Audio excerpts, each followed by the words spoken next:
Jadi ini akan berbicara tentang gereja. Jadi memang akan terfokus kepada kehidupan bergereja. Ya, tentunya kita sebagai orang Kristen, sebagai orang percaya, ya kita nggak pergi ke tempat lain. Ya, kalau kita datang beribadah, tetapi kita datang ke gereja. Saudara ini diberkati oleh Tuhan, berbicara tentang gereja ini bukan merujuk kepada bangunan. Ya, bukan merujuk kepada gedung ya. Tetapi gereja yang dimaksud di sini adalah siapa saudara? Ya, Tuhan Yesus Kristus, dia adalah kepala gereja kita ya. Kita adalah gereja-gerejanya yang ada di dunia. Gereja itu ya pengertiannya yaitu diangkat, diambil dari gelap menuju ke terangnya yang ajaib. Ketika Yesus memberikan nyawanya untuk kita yang seharusnya kita binasa, tetapi kita diadopsi, diangkat oleh Tuhan menjadi anaknya, sehingga kita menjadi ahli warisnya. Sehingga kita menjadi pribadi yang memperoleh kerajaan Allah ketika kita percaya kepada Tuhan. Kita menjadi gereja-gereja yang nyata ya. Jadi memang berbicara juga tentang bangunan, persekutuan, perkumpulan, tapi lebih merujuk kepada kehidupan pribadi kita. Saya dan saudara adalah gereja. Amin saudara. Nah, tentunya di dalam bagian ini kita akan merenungkan bagaimana kehidupan bergereja. Kehidupan kita sebagai gereja memperbaharui hidup kita. Saya mengutip ada ungkapan dari seorang pendeta ya, dia di dalam khotbahnya. Saya mengutip, dia bilang di dalam kehidupan orang itu melihat akan kedewasaan itu ada 3 model ya. Ada 3 model kedewasaan. Yang pertama, dewasa secara biologis. Secara apa? Dewasa secara biologis. Jadi dewasa secara biologis itu dulu ya. Dulu berat badan 37. Sekarang sudah terbalik. Sudah 73. Ya, dulu ukuran celana masih 27 ya. Tapi sekarang sudah naik level. Nah, jadi ada perubahan bentuk ya. Ya, jadi kita juga bisa lihat, oh ini anak-anak, ini yang sudah dewasa karena perubahan bentuk. Dan yang kedua, dewasa psikologis. Dewasa apa? Nah, dewasa psikologis ini tidak tergantung dari umur, tidak tergantung daripada berat badan. Tetapi tentang psikologinya. Sudah umur 40 tahun, tetapi gampang tersinggung. Ya, sedikit-sedikit tersinggung. Sedikit-sedikit tersinggung. Sedikit-sedikit tersinggung, tersinggung sedikit-sedikit. Jadi sudah kelihatan, wah kayak dewasa. Tetapi kok gampang sekali ya untuk tersinggung. Nah itu merujuk kepada berarti kurang dewasa secara psikologis. Yang seharusnya ya apa yang ada kelihatannya, wah dia harus kelihatan dewasa. Harus kelihatan dewasa. Dan biasanya orang yang seperti itu bisa merusak persekutuan, ya. Sedikit-sedikit tersinggung, tersinggung sedikit-sedikit. Dan ada di sini. Ya, tidak ada ya. Amin. Ya, Bapak Ibu yang diberkati oleh Tuhan, betapa kita memahami tentang dewasa secara psikologis ini perlu ya untuk pembentukan di dalam diri kita. Di dalam persekutuan sangat perlu untuk kita dewasa secara psikologis. Terlebih di dalam bergereja, persekutuan itu sangat penting untuk kita saling memahami satu dengan yang lain. Ya, saling memberikan perlakuan yang sesuai satu dengan yang lain. Dan yang ketiga yaitu dewasa iman. Dewasa apa? Nah, dewasa iman. Dewasa iman itu apa? Itu tidak tergantung dari seberapa lama dia menjadi orang Kristen, tidak tergantung seberapa lama dia melayani, tidak tergantung engkau dibaptis umur berapa, ya karena kalau di Manado, ya ini cerita, kalau kayak orang-orang masih muda, ya terus menginjili atau memberitakan firman kepada oma-oma, kepada ibu-ibu, ya kadang mereka bertanya, kamu baptis umur berapa? Jadi mengukur dari lamanya dia dibaptis dengan orang yang baru dibaptis. Tetapi dewasa iman bukan tentang itu. Bukan lamanya dia bersekutu, lamanya dia melayani, atau lamanya dia jadi pendeta. Tidak. Tetapi dewasa iman, dia mampu menempatkan kehidupannya sesuai, searah, seturut dengan kehendak Kristus. Dan itu tidak tergantung kepada itu tadi. Lamanya dia mengiring akan Tuhan. Ya, contohnya seperti ini. Misalnya anak umur 3 tahun. Apakah dia mampu mengangkat speaker yang beratnya 10 kilo? Bisa? 3 tahun? Tidak bisa. Tapi 17 tahun kemudian, apakah dia bisa? Bisa. Karena dewasa iman itu berproses untuk sampai kepada dewasa iman. Perubahan terjadi bukan kepada speakernya. Perubahan atau kedewasaan iman itu ada yang berubah bukan kepada misalnya apa yang menjadi masalah yang diangkat. Ya, bukan speakernya yang bermasalah, tetap pribadinya. Ya, bukan speakernya yang bertumbuh menjadi dewasa, tetapi pribadi yang harus menjadi dewasa secara iman. Jadi dari kebenaran firman Tuhan yang akan kita merenungkan tentang gereja ini, kita akan merujuk kepada tentang kedewasaan gereja, kedewasaan iman. Dan perubahan ini bukan merujuk pada hal-hal yang ada di sekeliling kita. Karena terkadang kita terlalu sibuk untuk menuntut hal-hal yang di sekeliling kita berubah. Ya, seperti ketidakdewasaan secara psikologis. Kita menuntut orang ini berubah tanpa melihat diri sendiri. Kita menuntut supaya, apa yang kamu lakukan tidak sesuai dengan saya. Oleh sebab itu, bukan dia yang harus berubah sebenarnya. Kita juga harus koreksi diri. Pribadi kita, ya. Bukan hal-hal yang ada di sekeliling yang harus berubah, tetapi pribadi yang harus berubah. Nah itu, kadang-kadang kita sibuk minta orang berubah, tetapi tidak merubah diri sendiri.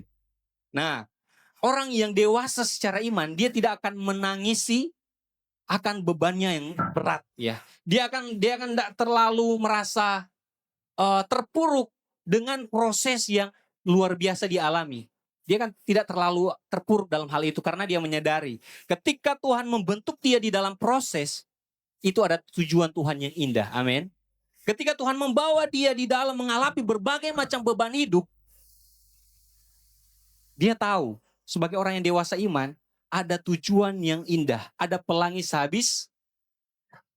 Jadi di dalam pergumulan, di dalam proses, orang-orang di sekitar boleh berubah, ya. Boleh berubah, boleh tidak berubah, tapi pribadi kita harus kita perhatikan lagi. Ya. Jadi di dalam bagian ini kita akan merenungkan tentang bagaimana kehidupan Kristenan yang sesuai, seturut dengan kehendak Tuhan. Menjadi gereja yang tidak mati.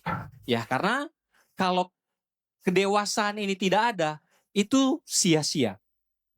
Kita tidak ada pertumbuhan. Kalau tidak bertumbuh berarti mati, ya. Bukan berarti mati secara fisik, tetapi kerohanian bahkan akan terus menurun dan sikap-sikap ketidakdewasaan itu akan semakin tinggi. Ya, dia yang akan bertumbuh, bukan kerohanian kita. Sehingga di dalam perenungan ini kita akan merenungkan beberapa hal tentang gereja yang bertumbuh. Gereja yang dalam pertumbuhan ini merujuk kepada kehidupan, ya, merujuk kepada apa yang penulis di Kisah Para Rasul merujuk kepada gereja yang bisa memberikan kehidupan. Nah, di dalam bagian firman Tuhan yang akan kita renungkan saat ini, mari kita sama-sama membuka Alkitab kita di dalam Kisah Para Rasul pasal yang kedua. Kita akan membaca ayat 42 sampai 45. Kita melihat di dalam bagian firman Tuhan ini bagaimana cara hidup jemaat mula-mula, ya. Jemaat mula-mula ketika hari Pentakosta, ketika Pentakosta terjadi, jemaat Tuhan itu menerima Roh Kudus dan mereka dipenuhi dengan kuasa. Dan kalau kita melihat di dalam bagian atau pasal sebelumnya, kita melihat bagaimana seorang yang luar biasa, Petrus, ketika dia berkhotbah, 3.000 orang diselamatkan. Nah, kita akan melihat di sini potret hidup dari jemaat mula-mula, dari 3.000 orang yang bertobat saat itu. Ya, mereka tidak bubar ya. Ketika mereka membentuk suatu komunitas, mereka tidak bubar ya. Mereka membentuk suatu komunitas yang menjadi atau yang merupakan blueprint atau bagian yang menjadi percontohan jemaat ya. Menjadi percontohan jemaat, dan kita melihat bagaimana cara hidup jemaat yang pertama saat ini. Dan kita melihat di sini bagaimana gereja yang hidup itu dinyatakan lewat firman Tuhan di dalam bagian yang telah kita baca. Di mana mereka memiliki dampak, bukan hanya sebatas perkumpulan, tetapi mereka memiliki dampak. Ya, mereka memiliki dampak yang luar biasa, baik di dalam lingkungan mereka maupun di luar. Meskipun juga di situ mengalami berbagai macam persoalan, pergumulan, tetapi sukacita di dalam persekutuan itu mereka rasakan. Sehingga kita baca tadi, bagaimana kehidupan mereka di dalam berjemaah. Nah, kehidupan kita sebagai orang percaya, sebagai gereja, terkadang berbagai macam persoalan ya yang terjadi di dalam kehidupan kita. Mungkin kita bisa berpikir, bagaimana saat ini kita bergereja? Mungkin sebatas rutinitas. Dan kita mungkin pernah merasakan ketika kita beribadah, ketika kita bergereja, sulit sekali untuk kita bisa merasakan sentuhan, ya, merasakan sentuhan Tuhan, sehingga kita beribadah kok kayak kering ya, tidak mendapatkan apa-apa, ya, datang kosong pulang kosong, ya, kayak tidak mendapatkan apa-apa, ya, terasa kering ketika firman Tuhan, ataupun enggan untuk beribadah karena di dalam gereja terjadi orang asing di situ ya, ya, jadi ya kayak ya datang saja setelah itu pulang ya, tidak ada persekutuan kasih di sana. Dan kita melihat bagaimana cara hidup jemaat yang mula-mula memperlakukan sesamanya.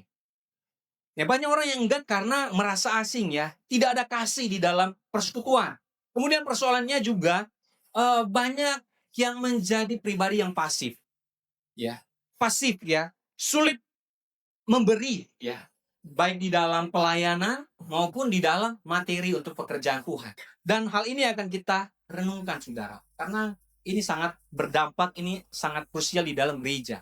Karena kalau hal-hal itu terus meningkat, gereja bakal mati. Sehingga selaras dengan tema kita itu gereja yang hidup. Ya, kita akan memahami lewat cara hidup gereja kepada jemaat yang mula-mula.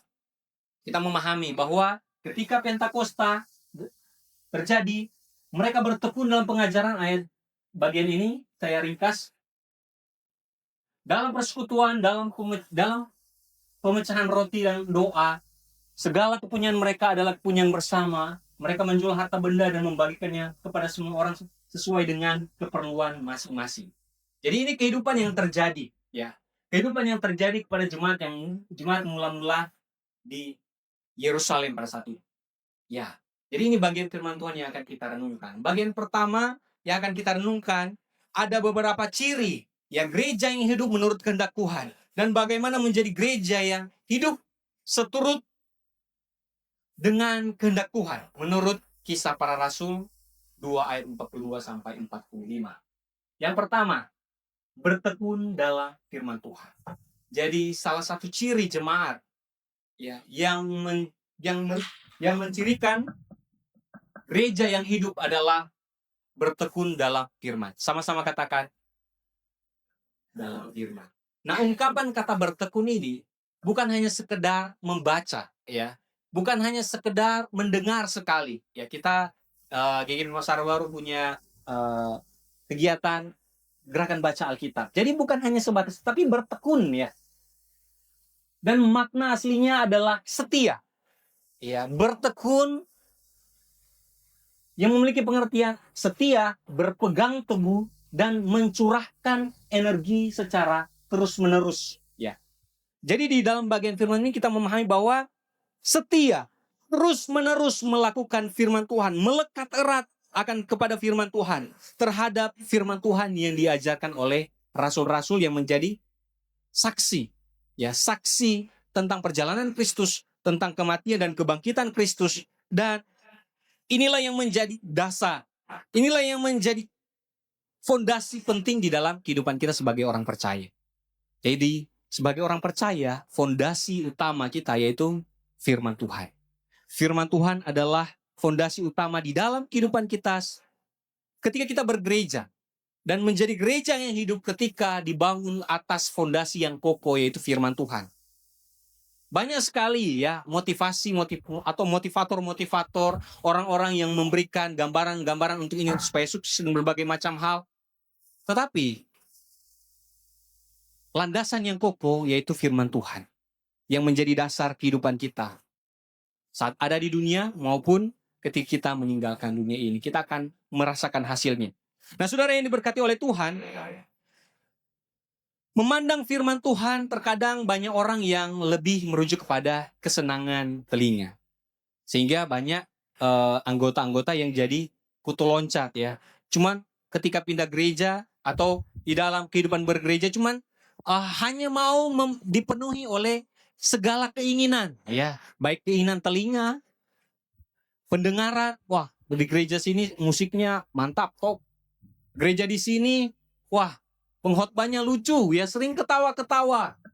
Pengkhotbah di sini wah terlalu kaku. Sehingga mengukur daripada kondisi panca indera kita. Tanpa melihat dengan tekun akan kebenaran firman Tuhan. Karena kalau akan terus-menerus seperti itu, saudara, mungkin kita berpikir, wah gereja ini bermasalah. Oh ini masalah, jadi pindah-pindah. Tanpa menyadari bahwa sebenarnya yang menjadi masalah mungkin dia ya. Ketika dia pindah gereja, jadi masalah di situ, pindah gereja. Menjadi sumber masalah. Karena tidak berakar dengan baik. Jadi di dalam Tuhan membawa kita, biarlah kita memiliki fondasi yang teguh, yaitu firman Tuhan.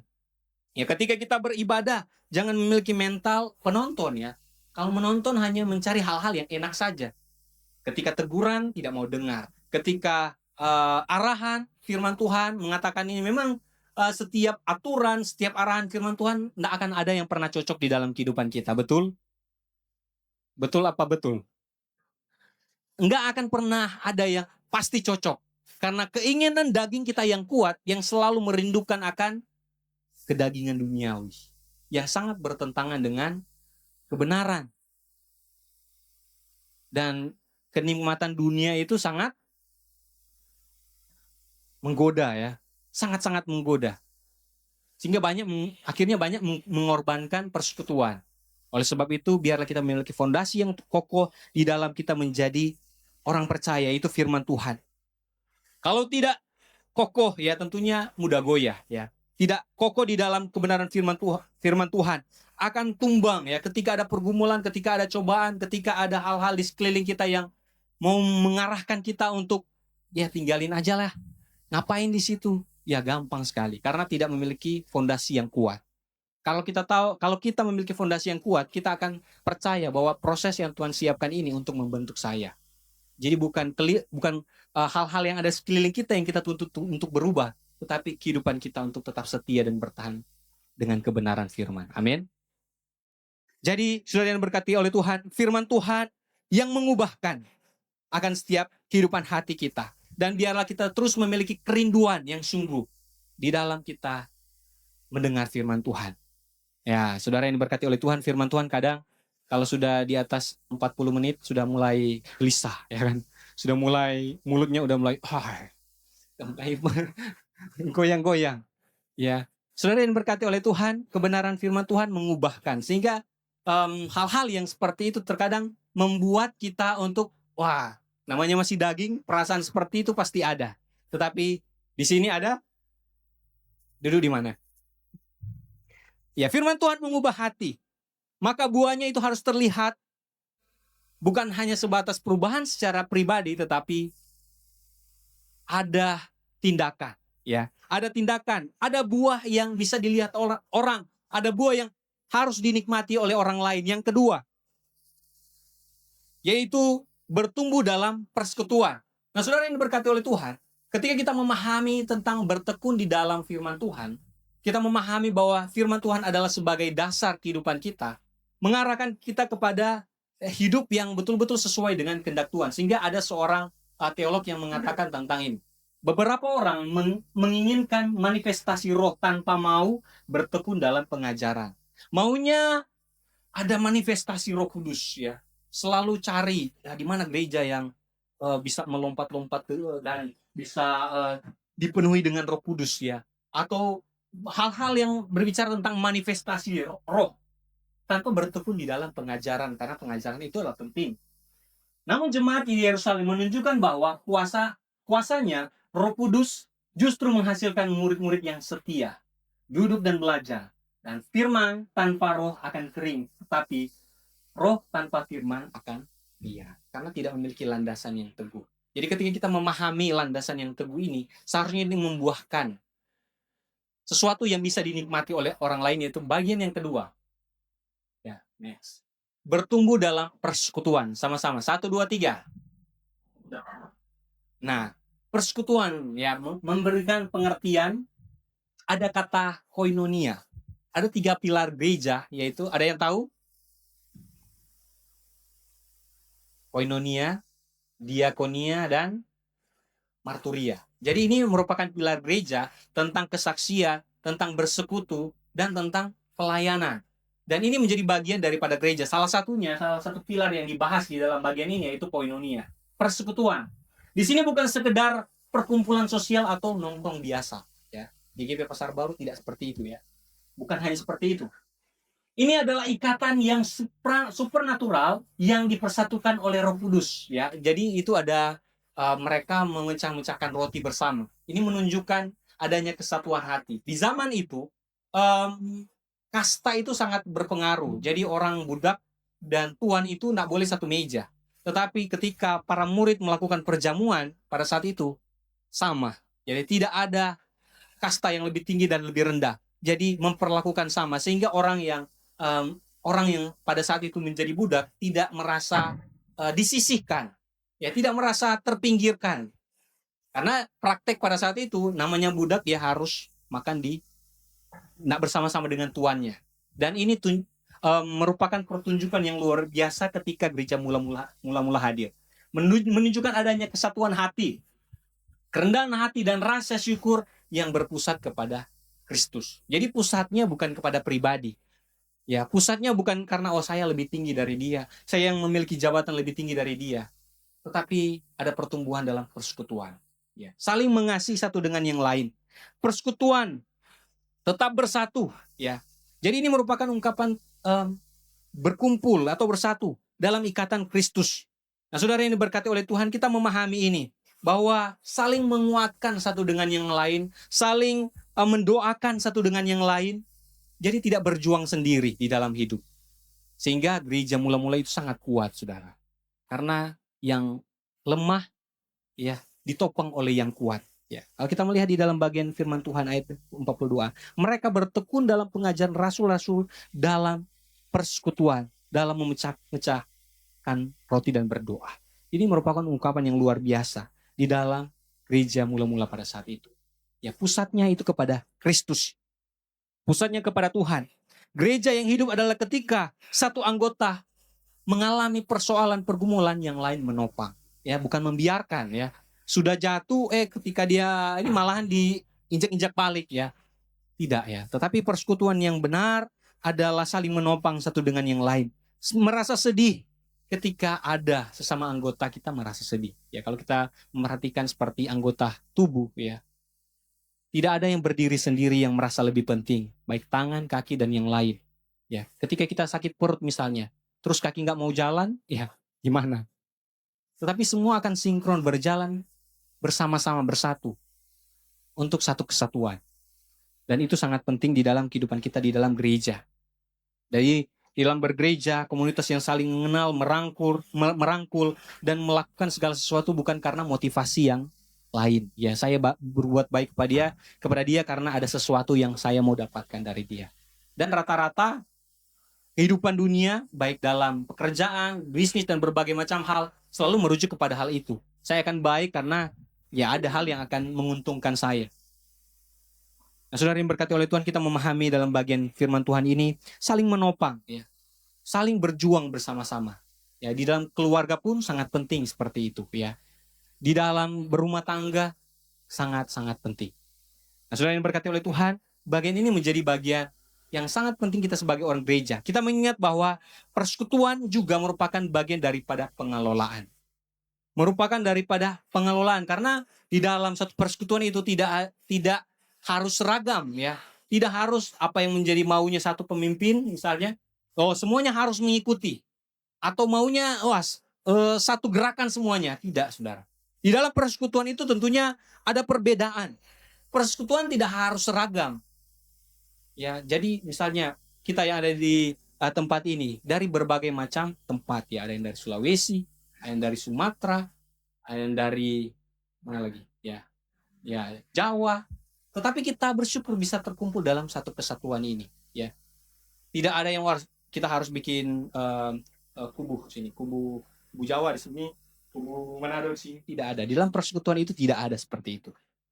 Jadi mari saling menopang, saling merangkul satu dengan yang lain agar supaya persekutuan kita kuat, agar persekutuan kita kuat. Jadi ini merupakan bagian yang paling penting untuk kita memahami tentang kehidupan kita bergereja, ya. Kehidupan kita untuk bergereja seperti juga nada ya. Tadi kalau misalnya nada pujian tadi do semua, enggak enak didengar ya. Ya harus serasi ya. Harus serasi. Tiba-tiba ada yang duluan langsung baru intro, tiba-tiba langsung nyaut ya. Masuk ke lagunya. Ya harus serasi, ya harus harmoni di dalam supaya terlihat indah, terdengar bagus. Nah juga hal-hal yang lain ya. Terkadang tidak perlu harus seragam. Ya tidak perlu harus seragam, tetapi di dalam persekutuan itu memang harus ada saling melengkapi satu dengan yang lain.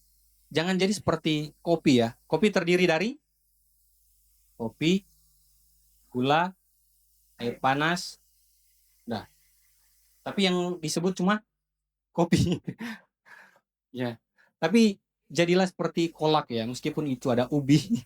Ya kemarin kita makan kolak habis doa puasa, ada santan ya. Tidak makan pisah-pisah ya. Maksudnya ubi makan di sini, santannya makan di sini, tidak ya. Tapi meskipun kita makan ubinya, ya tetap rasa ubi ya, tidak mengurangi sebenarnya. Tetapi ada cita rasa yang ditambahkan sehingga menjadi enak ya. Buatan dapati kemarin.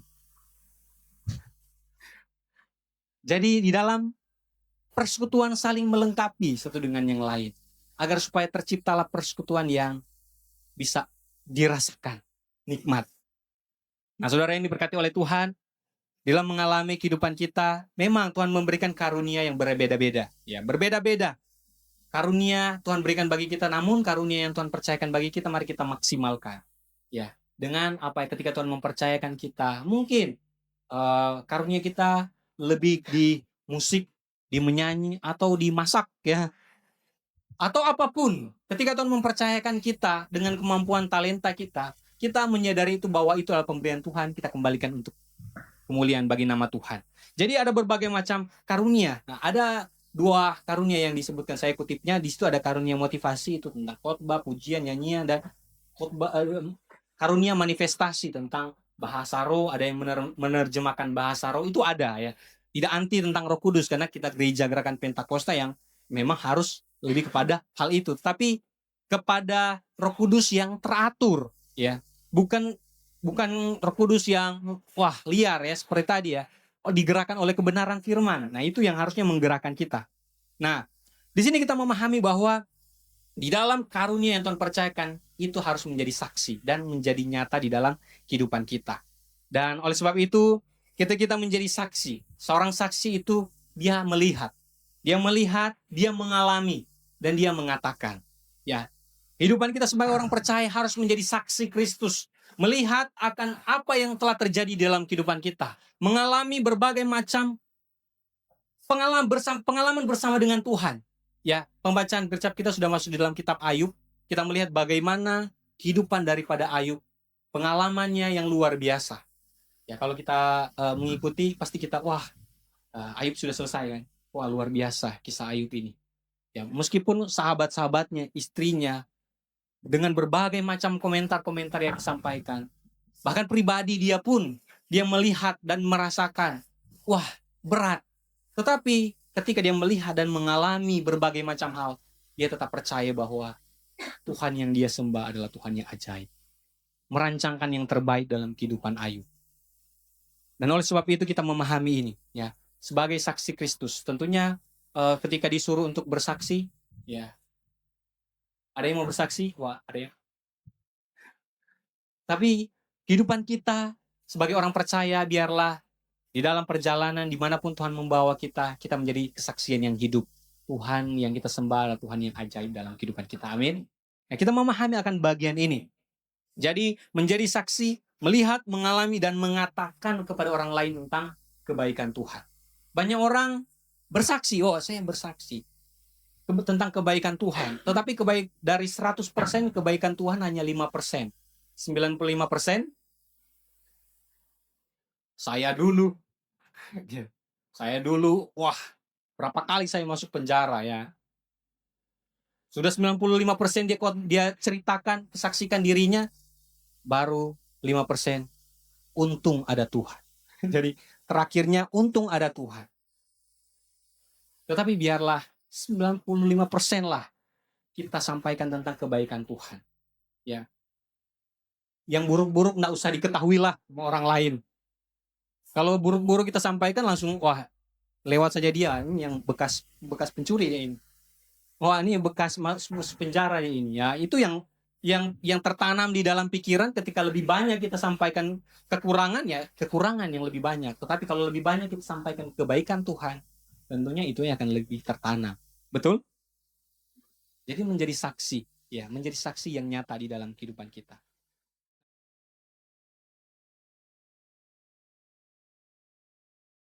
Saudara ini berkati oleh Tuhan, kasih dalam persekutuan bukan kata-kata, bukan hanya sebatas perasaan yang hangat, tetapi berbuah juga kepada tindakan yang harus dirasakan. Bagian yang terakhir.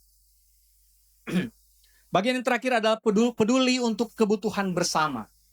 Nah, ketika kita memahami tentang bagian yang kedua ini, tentang bagaimana kehidupan sebagai orang percaya yang diberikan berkat oleh Tuhan, ya, ketika Tuhan menyatakan kita di dalam persekutuan kita harus bertumbuh, ya, menjadi pribadi yang terus merasakan akan kasih Allah.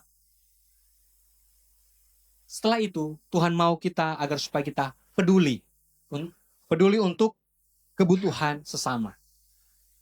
Ya, bagian yang ketiga, peduli untuk kebutuhan bersama. Peduli kebutuhan bersama menurut ayat ini adalah tindakan kasih yang radikal, sukarela, dan siap berkorban materi demi memastikan bahwa di dalam komunitas iman tidak boleh ada seorang pun yang berjuang sendirian dan dalam kekurangannya. Nah, ini merujuk kepada hal-hal yang berbau materi ya. Ya, saudara yang diberkati oleh Tuhan, kadang ini sensitif juga dibahas tentang pemberian. Ya, kalau kita melihat di sini orang lain ada yang menjual hartanya, tetapi bukan seperti apa yang kita lihat, apa yang kita bayangkan ya, hanya demi ini kita menjual ini ya, bukan seperti itu ya, tapi kita melihat sesuai dengan kebutuhan. Kondisi jemaat mula-mula saat itu, saudara, ketika mereka menjadi orang Kristen, banyak jemaat-jemaat atau banyak anggota-anggota Kristen yang terusir, karena banyak yang tidak suka tentang kekristenan pada saat itu, sehingga ada yang diusir keluarganya, ada yang dikejar-kejar untuk dibunuh. Nah, persekutuan itu bertugas untuk menampung orang-orang seperti itu, menyatakan kasih dengan orang-orang yang seperti itu, untuk persekutuannya kuat. Nah, saudara yang diberkati oleh Tuhan, memahami di dalam bagian firman Tuhan bahwa kita sebagai orang percaya, ya, di dalam pelayanan juga, ini merupakan juga pondasi di dalam bergereja, ya. Bukan hanya sebatas kita tahu hidup kita sebagai orang percaya yang memahami tentang persekutuan, memahami tentang firman. Wah, firman dia sudah oke, mantap. Dia bisa menerjemahkan bahasa Yunani, Ibrani, ya. Dalam persekutuan, wah, luar biasa. Kehidupannya bisa menunjukkan, bisa berempati ya. Tetapi di dalam pemberian sulit. Ya. Oleh sebab itu kita memahami di sini bahwa tentang kepedulian akan kebutuhan juga itu merupakan hal yang penting bagi kita sebagai orang percaya. Nah, gereja mula-mula mempraktikkan hal demikian. Nah, di sini ungkapan fondasi, ungkapan pelayanan atau diakonia ini merupakan pelayan meja. Gereja mula-mula ketika memberi bukan merujuk kepada paksaan atau sesuatu yang bersifat komunis ya, dikumpulkan dan harus dipaksa ya, tidak seperti itu. Tetapi kerelaan yang digerakkan oleh Allah. Di dalam kehidupannya ketika dia berkelimpahan, dia digerakkan oleh Tuhan untuk rela memberi. Respon merupakan respon kasih yang dia terima. Ya, ketika dia menerima firman Tuhan yang membentuk dia, ketika di dalam persekutuan, ya firman Tuhan menjadi akar dan persekutuan itu membentuk kasih, dia berbuah kepada tindakan untuk peduli. Kesadaran akan berkat yang mereka alami adalah mereka percaya bahwa ketika mereka mendapatkan ini, itu daripada Tuhan. Tuhan yang memberikan kepada mereka sehingga mereka kembalikan lagi di dalam persekutuan, di dalam pekerjaan Tuhan.